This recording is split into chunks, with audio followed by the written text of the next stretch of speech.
देशवासियों, ये आज सोनिया जी पे, विपक्ष के नेताओं पे, लोकतांत्रिक व्यवस्थाओं पर कुठाराघात है। एक दिन नंबर आपका भी आएगा, जिनने वोट दिया उनका भी आएगा।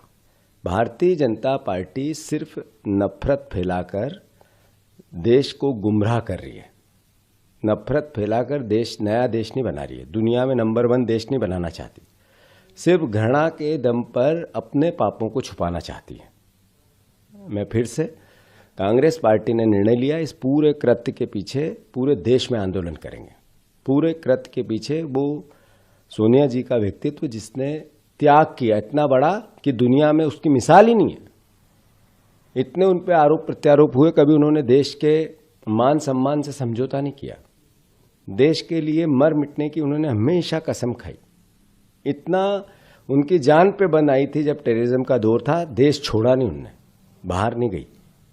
अपने आप को न्यौछावर करके देश की सेवा करने का मादा जिस परिवार ने लिया, उस परिवार की बहू बनकर देश की सेवा की, और उनके खिलाफ इस तरीके का कृत्य करना, मैं समझता हूं कि नरेंद्र मोदी का जो देश में चरमरा गई अर्थव्यवस्था, भटक गया युवा, बेरोजगार युवा देश, और करप्ट राष्ट्र बनाने का जो पाप इनने किया, उसको छुपाना चाहते हैं।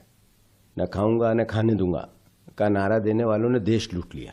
अरे आपकी ईडी वहां कहां गई थी, जहां क्लियर कट चंदा दो, धंधा दो और चंदा लो। आपने इलेक्ट्रॉल बॉन्ड में बीजेपी का खजाना भर दिया, उसमें आप क्यों नहीं बोले? कांग्रेस पार्टी ने तो ऐसा कोई कृत्य नहीं किया। ये भारतीय जनता पार्टी के नरेंद्र मोदी जी से मेरा आग्रह है, आपके जितने सांसद हैं, आपके जितने विधायक हैं, आपके जितने मुख्यमंत्री हैं, जितने मंत्री हैं बीजेपी के पूरे देश के, एक बार उनकी संपत्ति की तो जांच करा दो, घोषित अघोषित।